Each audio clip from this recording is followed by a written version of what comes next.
हो। जब तक आप लोग का सहयोग और जनता का सहयोग या मतलब राम भक्तों का सहयोग नहीं मिलेगा तब तक रामनवमी सफल नहीं होगी। और हम लोगों ने इसीलिए कहा है आओ चले श्री राम चौक। ये हम लोग का नारा है, आओ चले श्री राम चौक।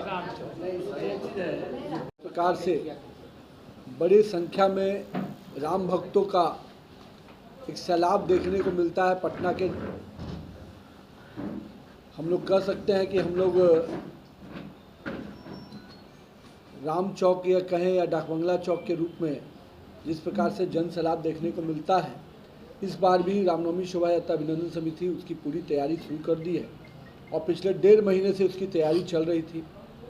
और आज प्रेस वार्ता के माध्यम से जहां इस पूरे कार्यक्रम की विस्तृत चर्चा आपके करने के बीच लिए बैठे हैं,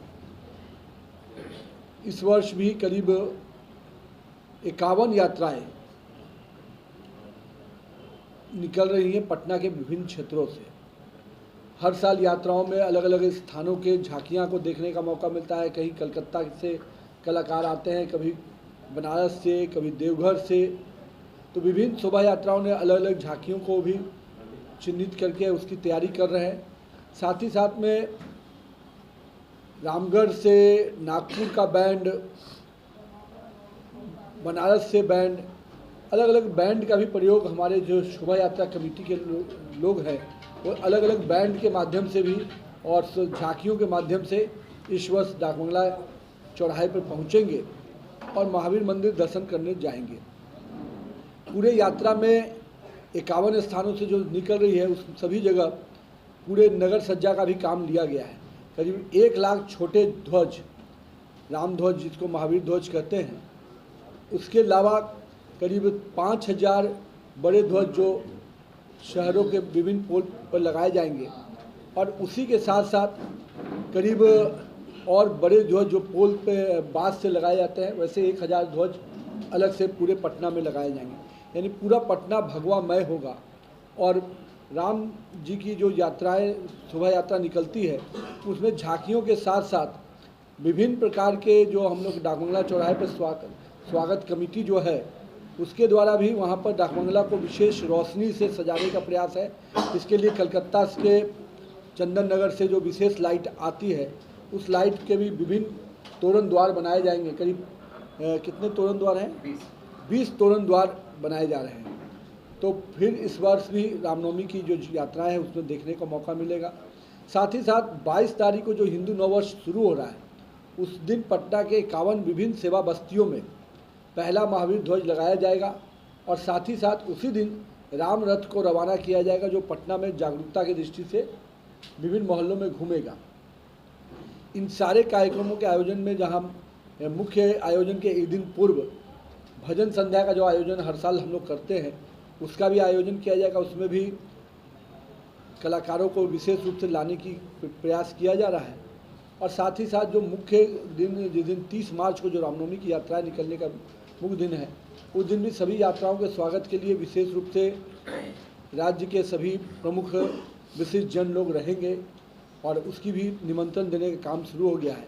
चाहे केंद्रीय मंत्री से लेकर राज्य के मुख्यमंत्री, राज्यपाल, हर साल इस कार्यक्रम में उपस्थिति उनकी रहती है। इस वर्ष भी हम सभी को आमंत्रण और निमंत्रण देने जा रहे हैं। तो पूरा प्रयास है कि पटना का रामनवमी अपने आप में एक अलग स्थान इस देश में बनाए। जिस प्रकार से हम लोगों ने जो सपना देखा था 2010 में जब शुरू किया था, 8 यात्राओं से ये सफ़र शुरू हुआ था और आज 51 यात्राएं निकल रही हैं। साथ ही साथ हम लोग का जो सपना था कि पटना का रामनवमी की धूम पूरे देश में सुनाई पड़े। जिस प्रकार से महाराष्ट्र की गणेश चतुर्थी हम लोग सुनते हैं तो उसी प्रकार से पटना का रामनवमी भी वो स्थान पाए, इसके लिए रामनवमी कमेटी की पूरी टीम लगी रही। और हम लोगों ने हिंदू नववर्ष के कैलेंडर भी पूरी पूजा कमेटियों करीब 51,000 कैलेंडर विभिन्न पूजा कमेटियों के माध्यम से आम जनमानस तक पहुंचता है।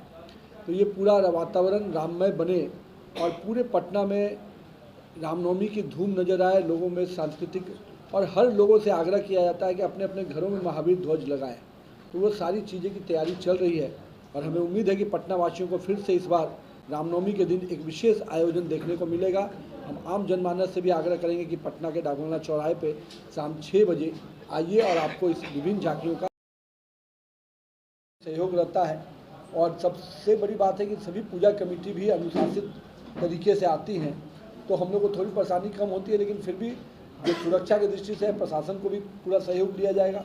साथ में अपने भी जो वॉलेंटियर हैं वो हर चौक चौराहे जो हमारे यात्रा के क्रम के हैं वहाँ पर वो व्यवस्था में रहेंगे। साथ ही साथ यात्रा के क्रम में भी कई स्थानों पे शरबत की व्यवस्था, पानी की व्यवस्था, फल की व्यवस्था विभिन्न दुकानदार संघ करते हैं, तो वो सब लोग भी इसमें उस प्रकार से शामिल होंगे। वर्षा तो आप लोग अलग करते ही हैं, इस बार क्या धमाका करेंगे अलग? मेरा तो यही कि 8 यात्रा से कांवड़ यात्रा का सफ़र पहुंचा है, तो पटना वासियों के सहयोग और समर्थन से ही पहुंचा है। और राम जी का ये जो आयोजन होता है हर वर्ष इसलिए बढ़ रहा है कि राम के प्रति लोगों का जो आदर्श पुरुष के रूप में उनकी जो रही है उससे हर व्यक्ति के जीवन में उसका असर होता है। और मेरा मानना है कि जहाँ एक और अयोध्या की चर्चा रामनवमी की होती है, धीरे धीरे वो समय आएगा कि पटना के भी रामनवमी की चर्चा होगी। और अगले वर्ष जब राम मंदिर का भव्य निर्माण हो रहा है तो निश्चित रूप से आम जनमानस में लोगों में उत्साह है कि अगले वर्ष राम मंदिर अयोध्या में स्थापित होगा। तो पटना की रामनवमी भी अपने आप को पूरी तरह से तैयार रखी है कि जब अयोध्या में निर्माण होगा तो हम लोग भी बढ़ चढ़ कर उसमें हिस्सा लेंगे। अयोध्या में राम है कि आप अपने अपने घरों में एक रामध्वज हिंदू जरूर नव लगाएं। वर्ष का इसमें जिक्र है। और साथ में एक अपील है कि अगर आप अपने लगाते हैं तो 11 घर को और अपील करें